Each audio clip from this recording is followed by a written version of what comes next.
ain't going back. Not gonna buy into all that. Hey, hey, ain't gonna hide, gonna let all the fears slide. Got mother nature, it's on my side. Got all of the loving growing inside. Hello, everyone. Welcome again to the New Now. I am delighted to have Howdie Mickoski here with us for the first time. He's done some very interesting videos I have watched over the last year or so. And I would say the overall or underall or major theme from most of what he shared is freedom. So since this is the first time we're chatting, I could be wrong. Maybe there are other ways to look at it, but I think everything kind of revolves around that. But Howdie, welcome to the show. And maybe you could enlighten our viewers a bit as to what you think freedom is or feel freedom is, and we can take it from there. Yeah, thanks. Hi. It's been a while to connect. We tried to start to do this a few months ago. I was in the middle of moving and now here we are. And now I'm in it's beautiful. It's a sunny day out for those of you out there. And it's like only this part of my face has sun on it. I feel like I moved a bit. So I'm gonna get lighter as the conversation goes on, hopefully really and figuratively. Nice. Yeah, I mean, for me to take your question, I've been working on these subjects for 20 plus years. I was lucky enough to, way back when I first started writing my first book on ancient Egyptian wisdom, I was lucky enough to get connected with a Korean monk, with several native Indian medicine men in Western Canada, with some Qigong teachers from China. And so I was lucky enough to have this really good foundation of knowledge, or this presentation. Not that I agreed with it all necessarily, or could handle it. It's another way of looking at it. But at least I was presented with this way beyond the norm, way beyond books, way beyond what was mainstream at the time in these circles. And freedom becomes this, especially now, because there's the word is so vast, and there becomes an issue when we think of, well, what is freedom? Yeah, what is it? The average person would define freedom as the ability to choose, the ability to have a choice over multiple possibilities. That's how it would normally be. I have freedom as I have 65 things I can eat for breakfast this morning, and I'm going to choose which one I'm going to have. And that is a type of freedom, kind of, but it's not the real freedom I think we're going to want to touch on here, which is something much, much deeper, that the external freedom, or the freedom your character, the thing we see in the mirror every day, can or can't do in the moment, is one type of freedom. And it's a freedom we have to acknowledge and we have to work towards. But there's an internal freedom, which I think is more important. And that is the freedom to see who and what you are internally, come to the point where you accept and like it, and allow that to be and live without not only the external pressures to make you change and be something different, but also your own internal things that are trying to force you to be a certain way. That real freedom is the freedom to be totally natural in what you are. It's a good definition. I would agree with pretty much that perspective myself, in that, how many different breakfast cereals you can have in the morning is not exactly freedom, whereas, being able to enjoy living in your own skin, let's say, would be considered a good perspective on freedom. And you mentioned liking and accepting yourself. So maybe we can expand on that. It's something I know a lot of our viewers work with. I know I work with it even every day. And, how would you look at something in relation to liking and accepting yourself, and tying that back into what that could mean for personal freedom for the people watching, and myself included?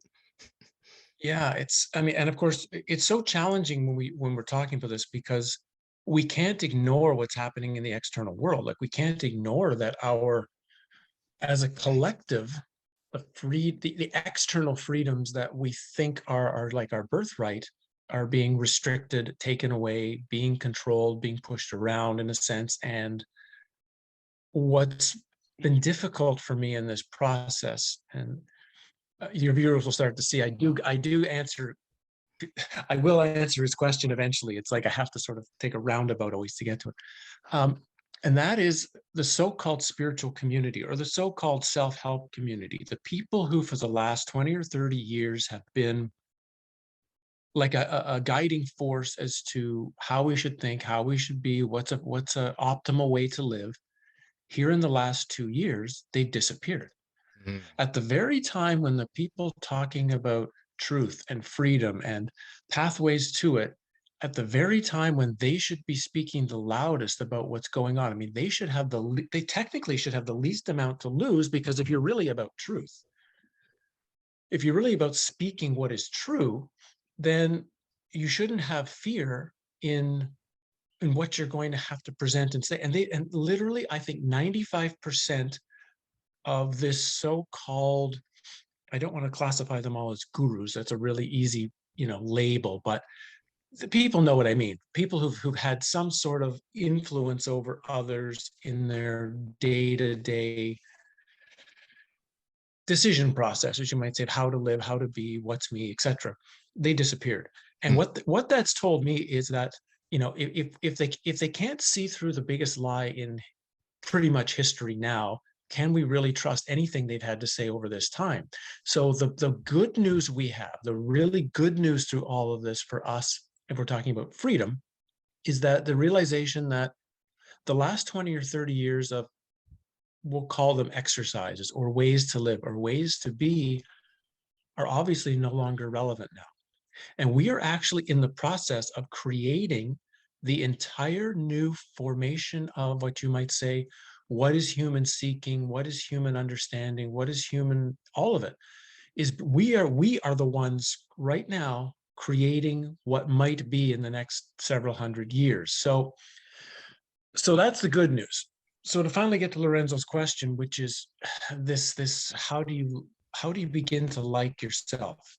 And I'll throw it back to you with a simple question or a simple statement, and then you can take it how you want to work the conversation from there. And that is a comment from Richard Rose, Okay. one of the teachers that I really, really like from who died about 15 years ago. But he said, if you want to be sane, or if you want to know what sanity is, what you need to do is step back out of your mind, in a sense, into your observing self and see the mind from there. And if you like what you see, then you're sane.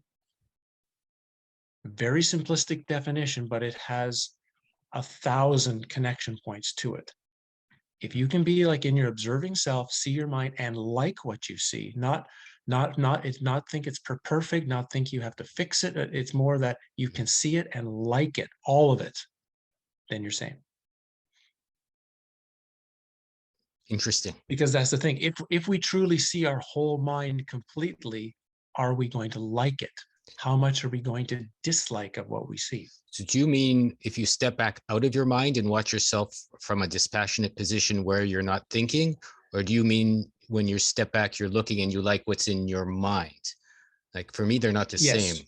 So No, when you are actually external, when you actually go deeper into the deepest part of yourself, so you are now able to be a witness of the thoughts, the feelings, the actions, the hopes, the desires, the dream. You are now a witness of everything you've always classified as sort of the me thing. You are now at a place where you can now observe it all. Right. And yeah, that place. It's an interesting thing. I guess I've never been fully sane by that definition, as when I step back and look at myself, I'm still working on myself. So I'm always finding something that I need to, even yesterday, even this morning, even on my walk last night, my judgments, my lack of compassion in certain situations, my, quick to jump to conclusions, those sorts of things I notice about my personality, and I noticed they needed to be worked on. So I could honestly say, I guess maybe by that definition, nobody's fully sane that I've met yet, pretty much. Right. And I don't think that's a problem to see things and say, oh, that needs to be worked on. I think where we wind up in trouble, or where I first wound up into trouble, is I went through a true, I hate to use these words, but the easiest to describe a true type of awakening experience. And I don't want to make that sound special or anything else. It was just an experience where I had a death, died in a canyon, and realize that all that I thought was me didn't exist, or was not true, was false, that I was really something, not this thing that I see and feel every day. And in the course of when that happens to you, you go through so many changes, so many confusions. And one of the things that happens is things that we would call the shadow side come up. They're no, we hide them really well, but now they come up and you can't run away from them. And what becomes interesting is these two parts of things that we might call the things I don't like about myself. One part of them are things that are just not good. So let's say lack of compassion as an example for somebody in a difficult situation, and you say, and you can look at that and you can say, yeah, that's not good, actually. That's not really valuable to being a human being. Totally, that's something I need to work on. But something else in the shadow might come up, and you can't just because it's bad or negative, we can't label it as something I need to get rid of, because it might be truly part of the personality as we were born, as the character we were meant to play. There will be certain naughty things about us. We are not going to be perfect and wonderful according to some religious scripture idea. We're all going to have these naughty parts. And so part of this thing that happens when we really get to forcibly, one way or another, see ourselves at a deep level is, what are all the naughty parts that are actually meant to be here that I need to accept as having value and usable at certain times? And what are the naughty parts that are things that I have accepted, picked up, been influenced by, that are not, and those need to be let go? And what are the others that need to be accepted and actually used as a tool, rather, because that, I think a lot of people fight parts of themselves that are meant to be here for a reason. Like as an example, if I was a hockey coach for a number of years, and if you can't at times get in someone's face and really lay into them over something to get your point across and get their attention, you're not going to, at times you're going to, the team isn't going to do what you need them to do. And if I'm just going to be a nice person all the time in that role, it's not going to work. You need that, in this case, this bit of asshole in you for that role. And so I'm just presenting that as for all of us to really begin to understand naughty parts and how we deal with them. It's a fantastic way to look at it. I guess you could look at it as accepting yourself in an honest fashion when you look at all your bits, and then in an intelligent fashion decide which ones you want to focus on moving forward and which ones you may want to, put in the closet for maybe never look at again, or maybe, as you say, take them out the next time you coach a hockey game. Maybe you put your asshole in the closet, so to speak, and then you take it out and bring it to the hockey game and you use it. I mean, that could be a way of personal freedom for sure. It gives people an opportunity to be conscious about themselves and what their actions mean or don't mean in relation to them.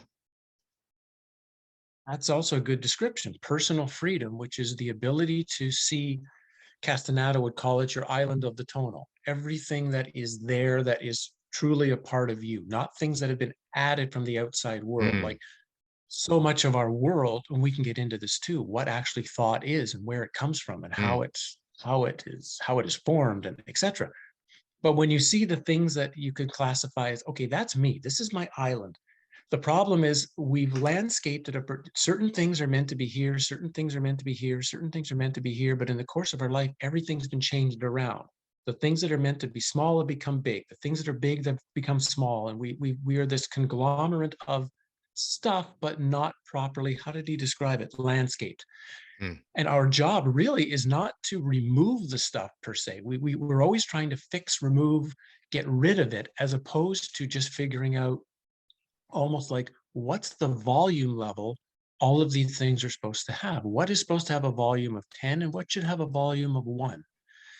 And this becomes a part of this freedom when we can start to be able to see, I don't need to attack myself over what's here. All I need to do is change the volume dial on certain things. And that is personal freedom, because that's being done by the deep part of yourself, which is able to see this stuff clearly, make a decision, and maybe the decision will change in 5 years' time. But now you're making a decision. I want this to be a 5. I want this to be a 2. I want this to be an 8. And when you're doing that, the freedom starts to come, because you are beginning to react to the world in a more honest way. You're beginning to react in the world in a more of a way that seems to be what you are, and the world will respond differently to you, as opposed to when you are just living in a way that that the world seems to be, or you feel the world is trying to make you be. Very interesting. Makes sense.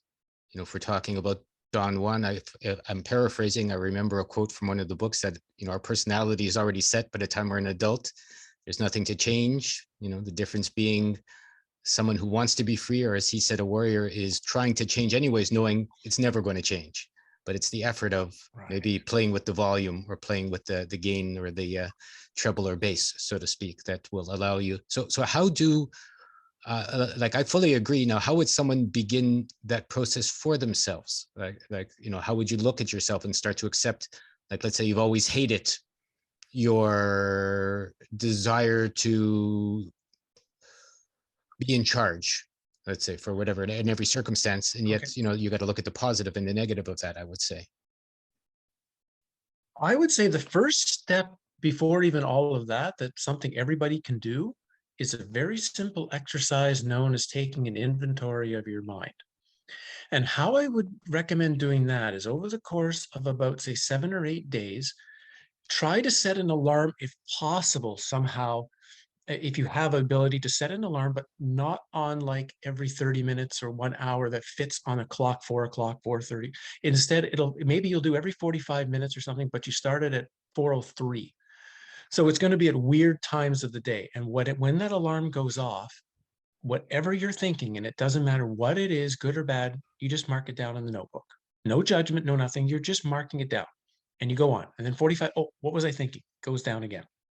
Or it could be something like, you could do it every time you turn on a light, or every time you take a glass of water, or it's something that becomes the trigger for you to record your mind. And you'd like to try to do it once an hour if possible, sort of, so that you're getting a good. And then after 8 to 10 days, go back and look through the book of inventory notes. See how many thoughts were the same. How many times did you have the exact same thought in the course of 8 days, and how many thoughts seem to be singular? And then you'll be able to go through this and start to recognize what are thoughts that are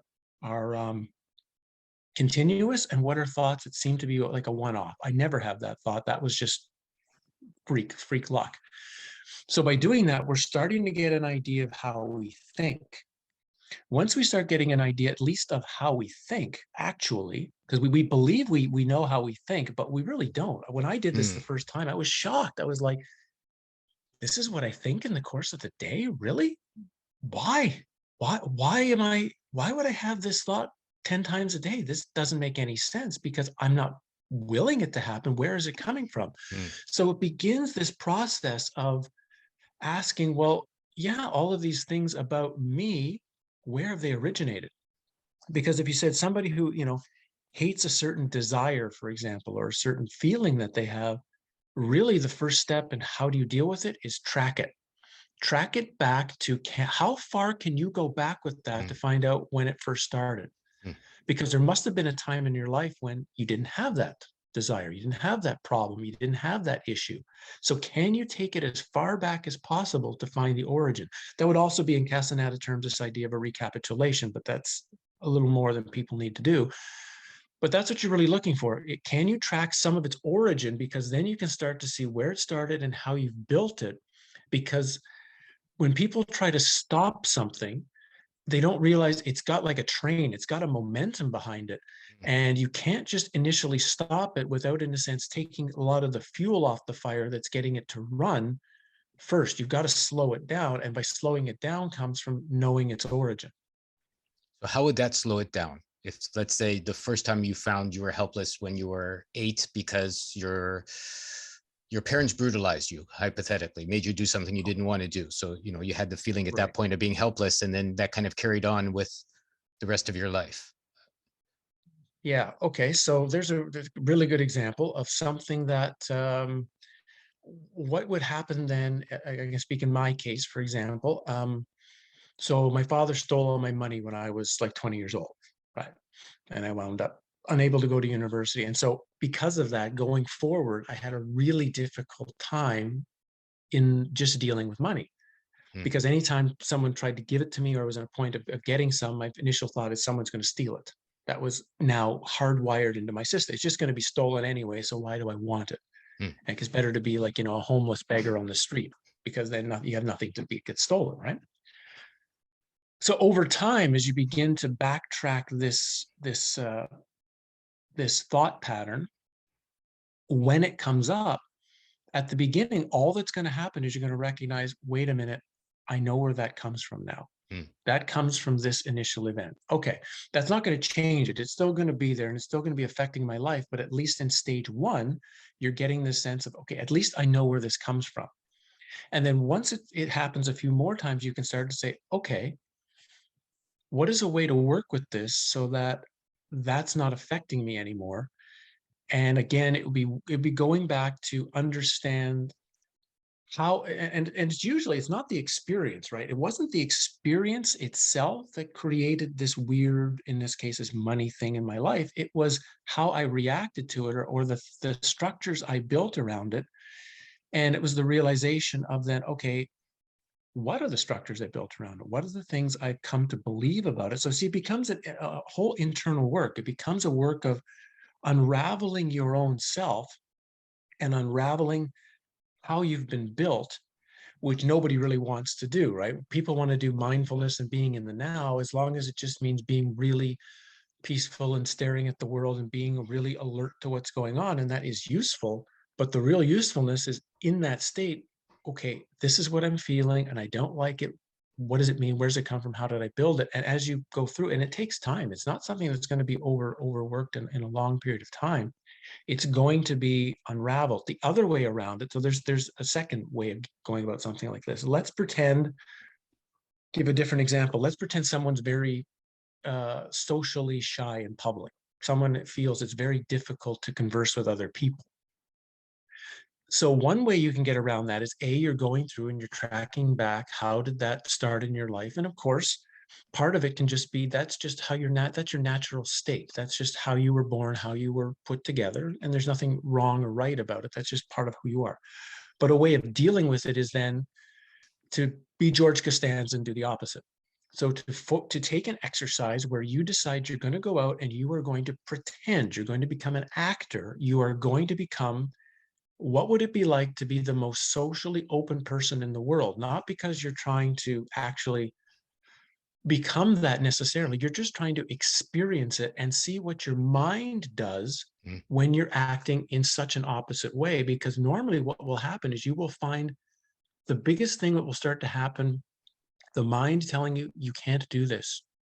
And it will tell you all the reasons why. You're going to get embarrassed. You're going to say something stupid.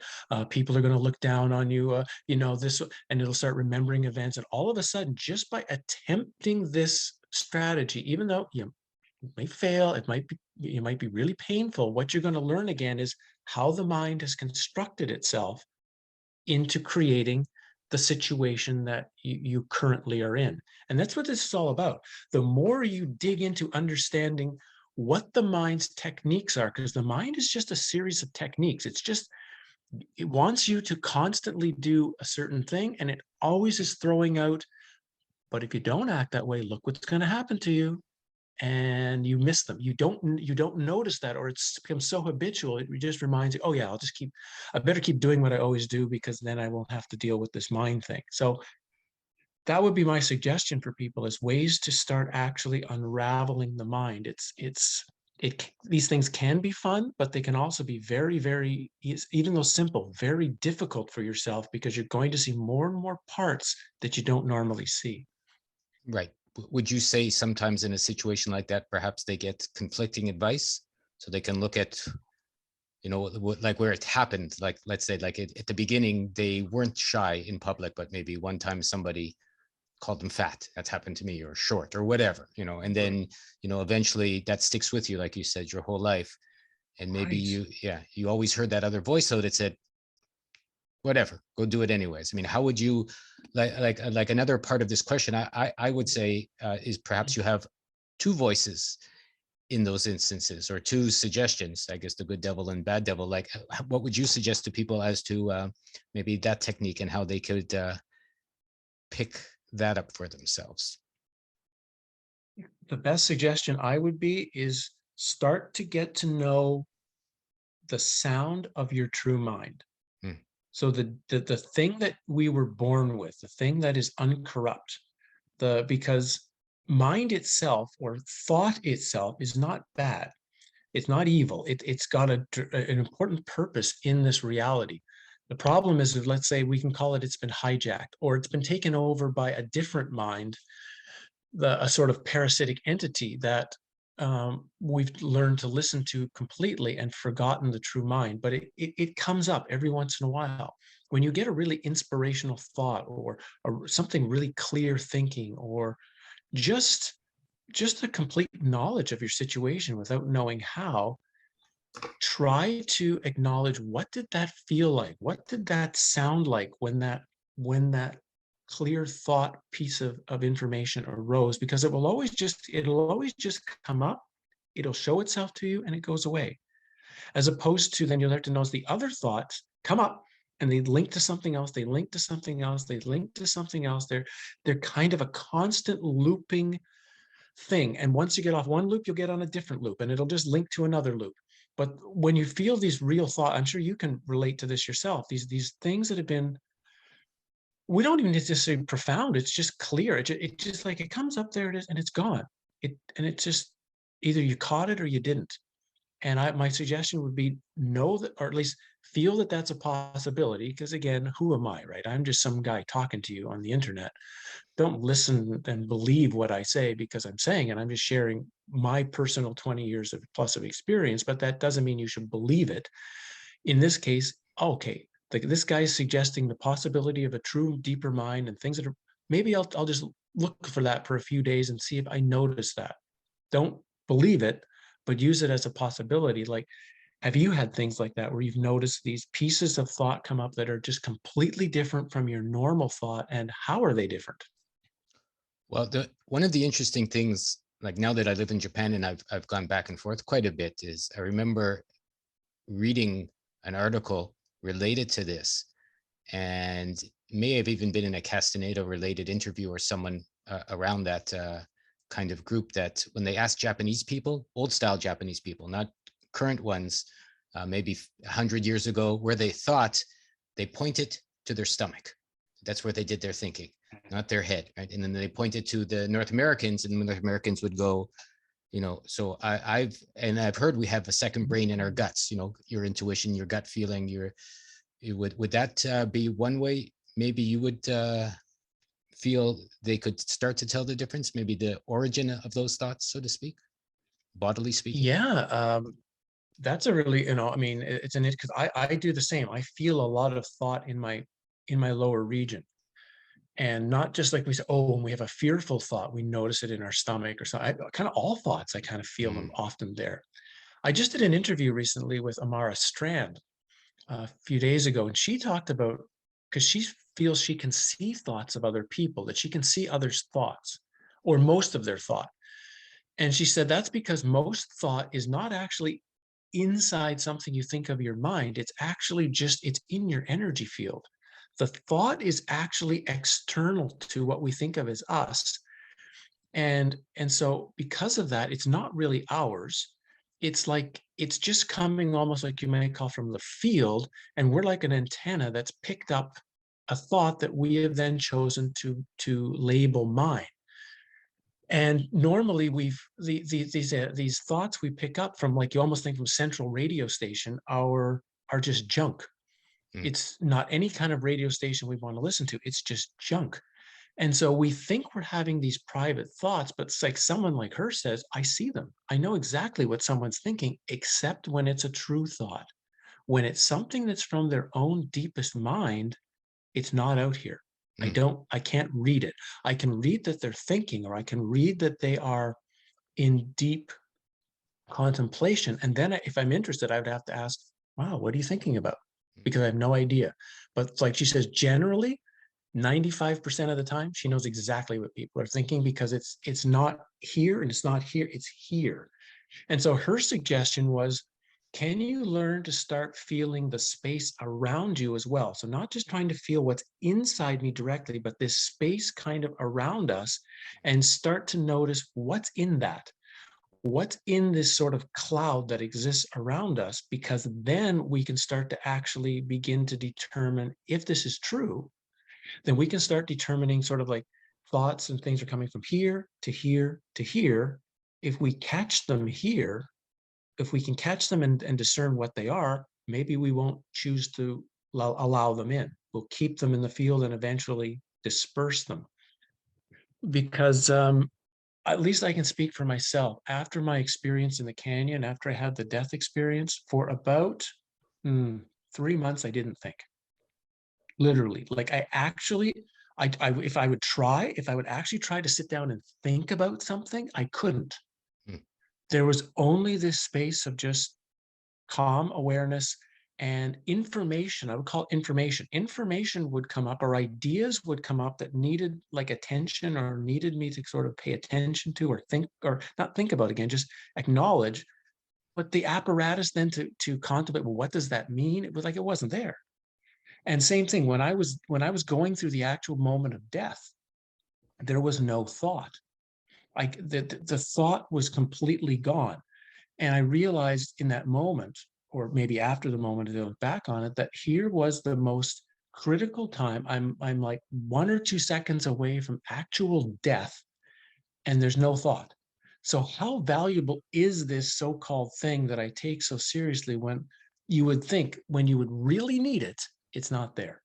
And these things I think are important for us to really ask about ourselves. Again, when we're beginning to go about freedom and understanding, is, are our thoughts giving us freedom, or are our normal thoughts in some way trapping and enslaving us? It's a really important question. I think so. Would you call it maybe intelligent junk, so to speak, coming from outside to inside, when you mentioned the junk thoughts, things like that, and organized sort of, I have my ideas, and I know what Castaneda has his ideas. Maybe we're going to go a little off topic, but it might be important to understand perhaps a little bit about the origin of your mind, what's going on in relation to accepting for yourself what you like and don't like. As an example, I would say is, if you find that, you get, one of those repetitive thoughts in the exercise you mentioned keeps telling you you're stupid, for example, and you realize you never put it there in the first place, might be easier to, put it to one side. Yeah, or it's also fun. You can do it as a reverse. You can watch how important these thoughts are to people. For example, these are things I just like to do as experiments. But if someone ever introduces you to someone, for example, because whatever you believe, I'm stupid, I'm smart, I'm beautiful, I'm ugly, is always not really believed internally. It needs external clarification.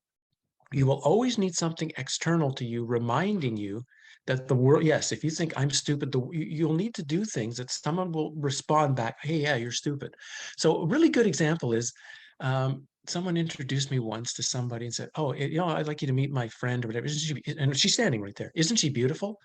And I remember just saying, yeah, she's okay.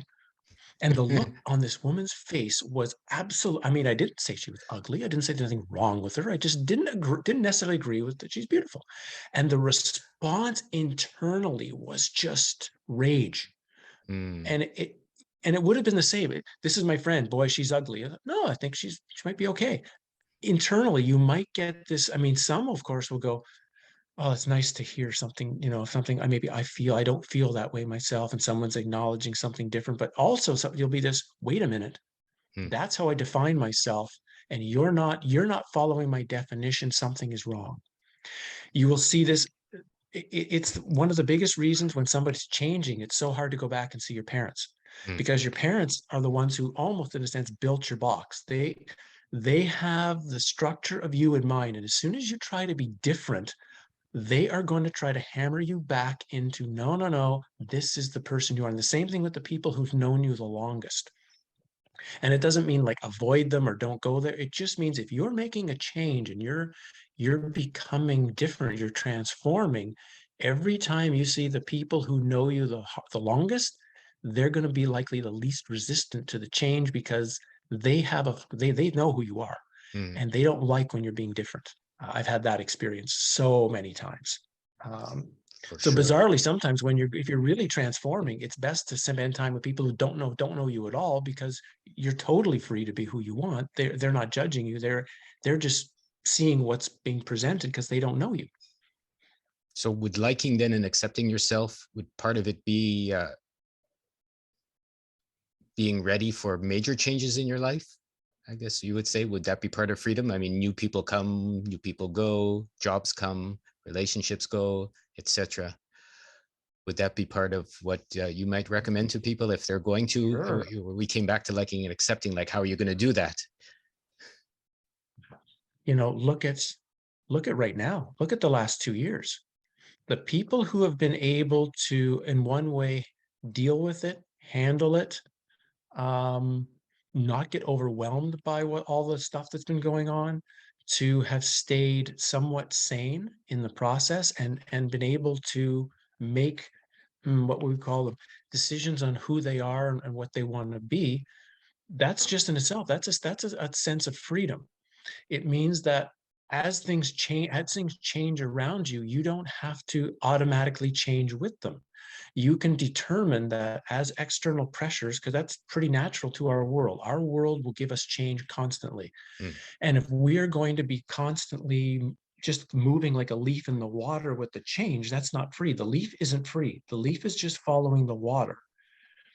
The thing that is free is, as the water shifts or changes, it's got enough buoyancy or control to maybe move off to the shore for a while and say, I'm going to stay here for a while. I'm going to get out of the river for a bit. I'm going to watch the river for a bit. And that's a part of it, is recognizing that change and challenge and difficulty is going to be a part of the path.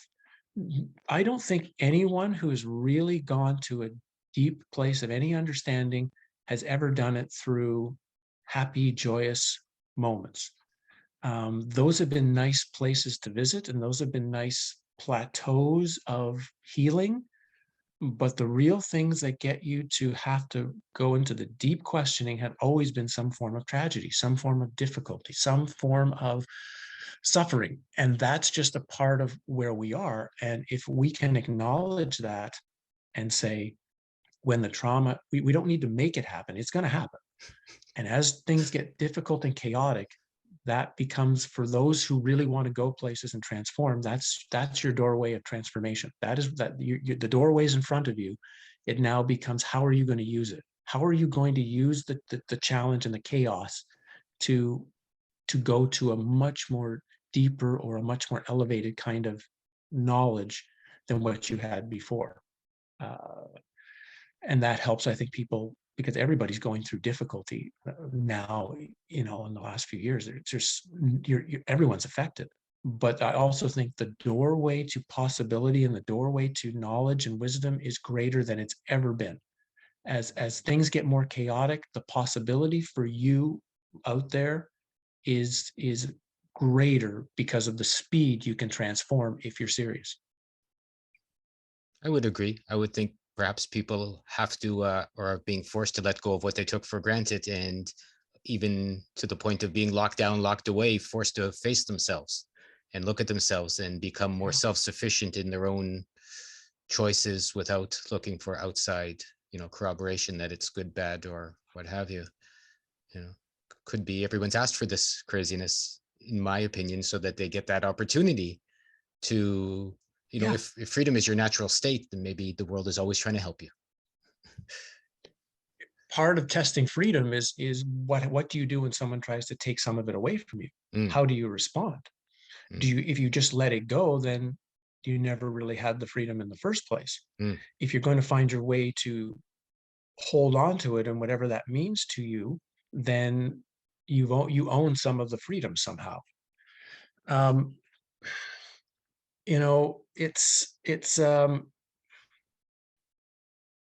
There's a couple of people who've contacted me over the last year because of my books and because of the videos, and who have been going through their own process. One was a woman who was in the medical profession, and she saw that she didn't agree with everything that was going on and how they were meant to be, so she quit her job. and like literally quit. Living alone, there's no other income. And she had a really rough time with her initial decision when she was contacting me. And because of the decision, it was like she was seeing more and more and more of the world, of the way the world is structured that she didn't know before. And it was overwhelming to her. And we just talked a few times, and I gave her some suggestions and some possibilities and reminded her that, this is a lot of courage, what you've done here, and accept that and see where it goes. In about a year's time, she had transformed what I would normally see take 5 or 7 years in somebody. The speed of what's available to be seen by people today, the speed of what's available to be known, if you look, is so great. The problem is, it's so great. So much can be coming into someone, they get overwhelmed. They get overwhelmed by what they've been seeing. There's no like nice sort of step-by-step process. It can be like this now. And so another part of this is, if you are going through transformation, you are working through a lot of this stuff, and you are seeing more and more and more than you've ever seen before, you have to take breaks from it. You can't just keep researching on the internet. You can't just keep reading books. You can't just keep sitting in contemplation. And it's so vital, especially now, to just like take 5 days and shut everything off and just go in the forest and just relax. You need to give yourself real downtime before you go back into whatever else you're doing. That break it's almost like if you don't take the break, you're going to break.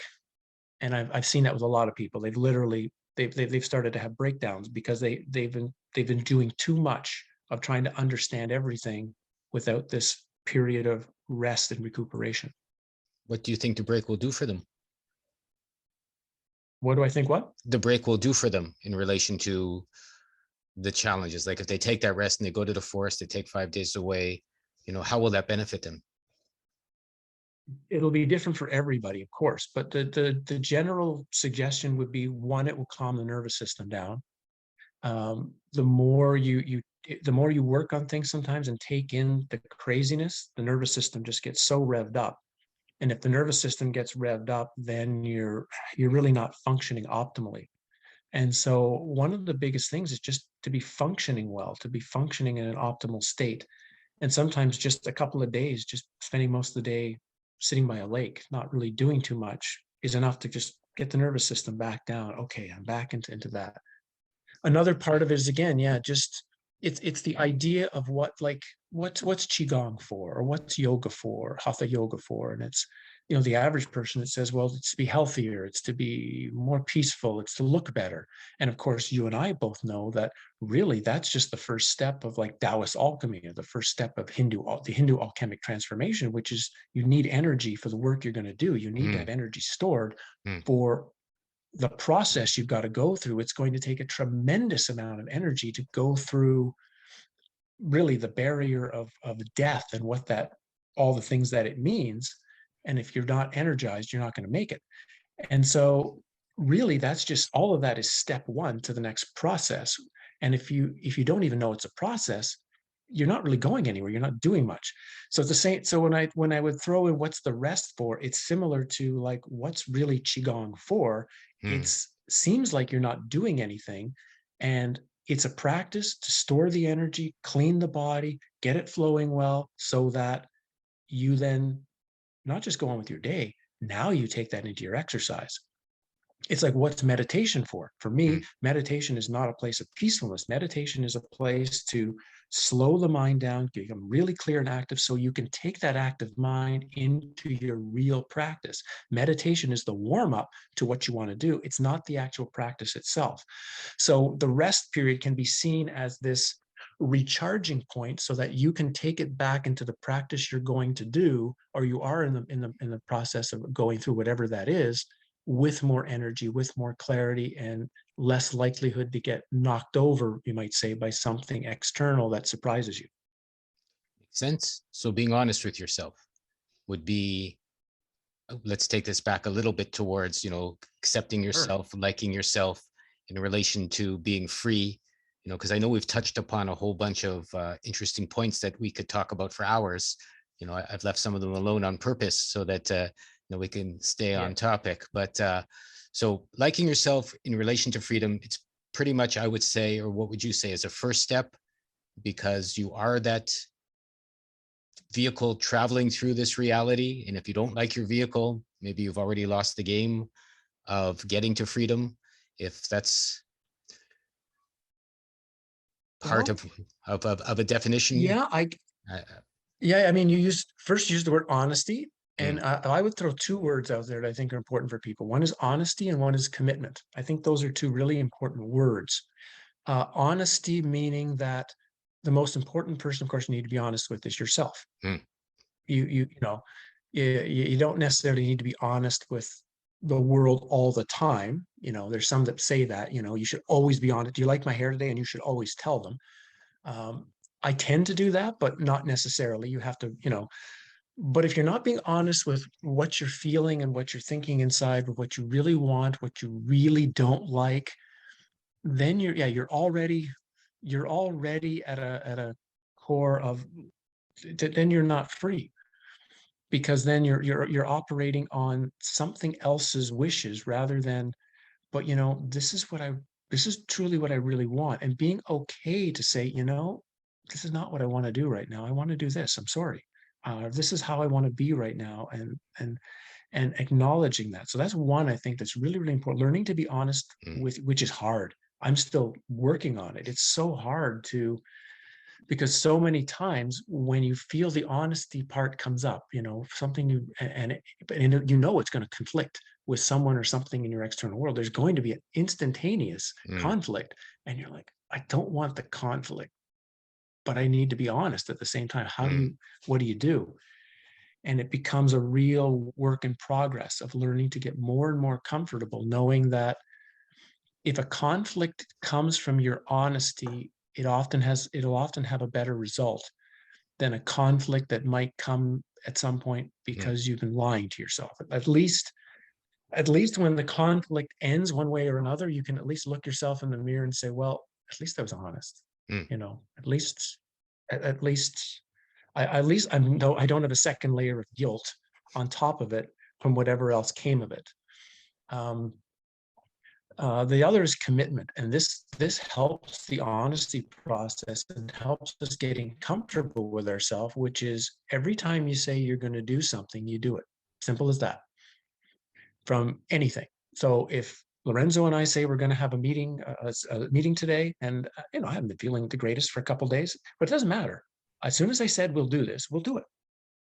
Because as soon as we start learning that we can circumnavigate that, we're never honest. Are you coming to my party Saturday? Oh yeah, I'm thinking about coming to your party. Yeah, and we know we're not going. We're openly lying.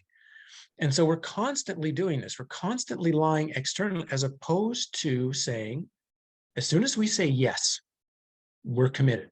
We're stuck. We have to do it, which means we have to become better at the committed choices we make. It's much, much better to say, give me some time to think about it. I'm not sure yet. I really don't know if I'm going to do that or not, or just be comfortable saying, no, I'm not doing that, because that's a freedom in itself. It becomes a freedom then to know, it does two things. It means we cut out a whole lot of stuff that we don't have to, oh, should I go? Should I make this call? We don't have to worry. We made our commitment. We know what we're doing one way or another. The other is, as you go deeper and deeper in your spiritual work, in your work of your inner self, the universe, you might say, doesn't necessarily like that. And it's going to throw up challenges to get you to stop. And if you're easy to throw off your commitment, then it's just going to keep doing that. And you're going to keep having more and more problems to deal with. Again, a story of Richard Rose, which was just so fantastic. When he started teaching, he started holding little classes every Friday. And every Friday, either his wife or one of his kids would constantly get sick. Something would come up and he'd have to cancel because of how ill they were. And then one day he finally said, I don't care if you're laying on the floor with gunshot wounds, dying. I'm going to go and do my classes. All of a sudden, the illnesses stopped. So it was this sense of, it's also sometimes the universe is testing you. Will you hold to what you say is true? Because once you get to that point, once you start holding your commitments, that's what happens when you start actually achieving things. Is once you realize just keeping your commitment to say, I'm going to meet you for coffee at 4 o'clock is the same as saying, I'm going to make $1 million. It's just a commitment, or I'm going to become a really great dad or a great mom or something. It's just a commitment that we make, and the belief that we'll be able to do it, that we'll be able to have the inner resources to get it done. And it starts by having by making these small commitments and actually keeping them. We gain a tremendous self-respect and a tremendous power over ourselves. And we track that back to bigger and bigger and bigger things. So it links to this idea of honesty. Because when you're saying yes, when you're being honest with saying yes to something and make a commitment, things can happen for you, and being comfortable to say, no, I'm not going to do that, and not feel guilty for saying no. Maybe you'll start to like yourself better. We can tie that into that too. If you're honest with your commitments, even though you might have a conflict, as you said, with your wife or your child, eventually, you'll like yourself better, and then you'll start to see that you can make good choices, and you are a good person, or you are in relation to what you want to do with your life, we'll say. Right. And you'll have no regrets. That's a big one, right? One of the things that tears us down is we regret. I wished I did this, or I wished I had done that, or I did. But if you are living in this particular way deeply enough, you'll never have regrets, because you're doing exactly what you want to, or what you feel you need to do in the moment, and you'll never question that later on. I would say it gives you a path out of the monkey mind as well, by being honest, because after that, no matter what it says, at least you'll be honest with yourself, and then that will also, develop further commitments. I guess you could say integrity, which would be very important. Yeah. Another good word, integrity, which links to commitment. We've lost a lot of that in our world today. I guess perhaps living in Japan, you see more of it. I would assume that there would be more integrity there than in the West. Used to be, but it made me a little crazy for the first little while, and my forgiveness to anybody from North America who listens, but I found that the word of a Japanese person was kept more often by a lot than the word of a North American. When I'll meet you at this time, or I'll do this today, or I'll be back tomorrow, or I promise to get this done by this time. Yeah, in North America, usually you'll get an excuse, I found. And, a Japanese person, like you said, would have to be on the floor with gunshot wounds sometimes before they'd miss a business meeting or a commitment. But it's changing, as Japan's becoming more North Americanized. We'll say definitely changing with what's going on here. And it's really too bad. It's one of the key things of remembering these older cultures, and the older cultures that still are, in a sense, in existence, because they are so different to how, and particularly how, technology has changed the behavior of the human mind. Everything must be instantaneous now. We're old enough to remember that if we had a question about something, if we didn't know something, we actually had to go to a library, find some books, look it up, probably ask a librarian, I'm looking for this, do you know where I could go? Or maybe you had a friend that my friend, I think, knows about this, and you got to go call him up and ask, do you know about this? Yeah, wait, I got a book on that somewhere, hang on. And it would be a process. There's a process just to get a simple answer. Well, of course, just push a button. And now the problem is people push the button and they don't question it. They don't wonder, is that really a true answer, or is that just an answer? And say, well, I'm going to look at some other sources to verify. It's all instant, and it's taken as automatic fact. And I think that's dangerous. It is. I would agree. I always recommend to people, look for the source of the answer before you accept anything as true, because if you see the integrity or lack therein of where it's coming from, it would help you to decide on putting the weight of let's say authenticity behind the answer you're getting. And I like your answer, because I remember when I went to the library, you would get 4 or 5 books on a topic, and then maybe you would get 4 or 5 opinions, and then you could weigh them on what person believed about this topic, the other topic, and the other topic, and they would go into great detail instead of 2 lines and this is your answer, now get out of here, as the modern days become. And that's another example of freedom. Freedom being the freedom to, when you have a question, the freedom to dig into various possible answers and then weigh them for yourself. to not accept someone else's answer, to have time to see 2 or 3 different opinions and then say, which do I feel from what I've researched is the one I want to put my belief structure in. That's also a sense of freedom. Well, today it's so easy to just, this is the answer, this is the expectation, this is what you're supposed to think about a subject, and that's it. And something that has become so strange to me now is it's not just the robotic behavior of humans, how much of like a robot people are. I'm really beginning to wonder how many of us are really humans. I don't mean like I mean actual, and how many are like just true robots that are here just to make us think we have 7 billion people in the world, and maybe we don't. Maybe we've got 1 billion or 200 million, and the rest are just animated props to keep us thinking something else is going on. Honestly, I really don't know. I questioned this a long time ago, but these questions are really starting to add up to me now. When I watch a person now on the street, is it a person?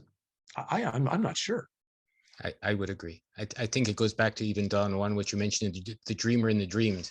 Are we dreaming? Are we being dreamed? Is everyone, how solid is the dream in relation to, I mean, we've all had dreams that seem to last 50 years and you wake up and you go, oh, that was only one night, and what is time? We can talk about that another time, so to speak, when we have more time, and how that, how that ties into your belief system. But I think what you said makes sense in that if you make a choice, you do your research, you stand behind it, you get the commitment, and then you get the honesty, and then you get the integrity.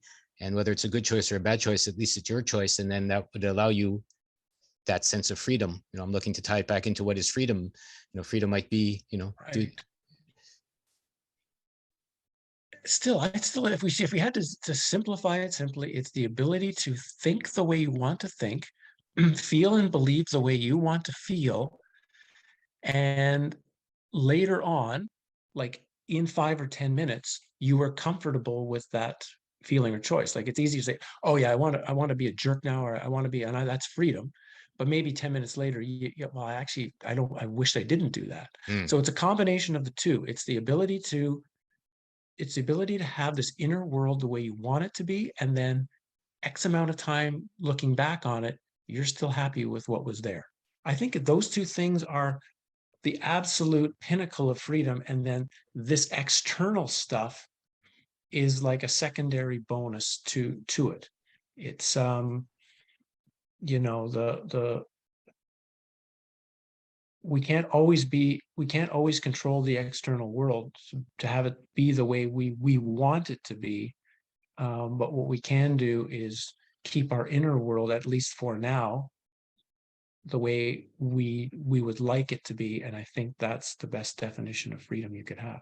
It's a good definition. I like it a lot. I find the challenges going on these days, whether everyone's human or not human, or robots or not. And I would agree with you, by the way. I've often asked that question myself, seeing 100 people on the train here with, their hand and a cell phone in front of them, without moving it, or walking down the street, or on a bike with their babies. I've seen mothers with the bike on their babies doing this with babies in the front, and they're on bikes. And I'm wondering about the humanity on that. But I do agree that it gives you an opportunity through these challenges to figure out for yourself what you need to be, who you need to be, and how you need to be. And maybe that's the best of all reasons that all these challenges are going on these days. Well, we can't necessarily say why they're going on. I mean, it's hardwired into the program, into the simulation. I don't think it's accidental that this craziness has been happening right now in this time period. There's some reason for it. Astronomically, simulation wise, time wise, whatever. All we can at least do is say, I'm not going to put my energy into changing what I don't know if I can change or not. Like, I'm not saying anybody, if you don't like something now, and you should just sit home and accept it. No, I'm not saying that, but we also have to recognize it's here now, and how do we use it the best we can individually for whatever journey we are taking. And for everyone, it's going to be slightly different, but we have, again, it's part of this honesty of like, okay, what do I need? What is it that this challenge is meaning for me? What is this challenge showing to me? How can I take whatever my next step is from this challenge? And then you'll be in some way at least not overly hating what's going on. You may see it still as insane, but at least you're saying, but it's giving me this opportunity, and I'm going to not waste my opportunity. It's a very good way to put it. I think we've really touched base on perhaps the interesting first steps to becoming free, what freedom is. Obviously, it's a journey like a flower. I've heard it'll open up for you, and who knows where it'll take you. But at the very least, having some honesty and integrity and commitment, you can't go wrong in navigating the world, no matter how crazy or easy it is for you at the time. That was a really good statement. That could literally be like step one, page one of the first book. That was well said. Thank you so much. I appreciate it. Howdie, it's been a pleasure. Maybe we've come to the end, and I appreciate your time, your commitment, and your wisdom and what you shared with everyone here. I will leave some links below for our viewers. Maybe you can send me some direct links of what you may wish our viewers to be aware of, your books, your website's an obvious one, or anything that we can direct them towards.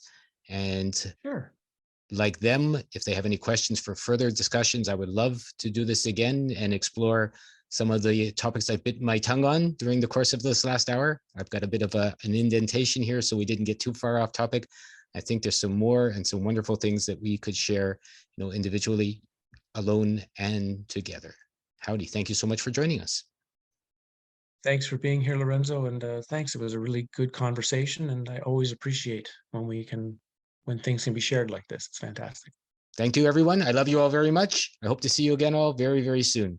Thanks for being here. Can't make me lie to my heart. No one tells me where I should start. Freedom first is what I say.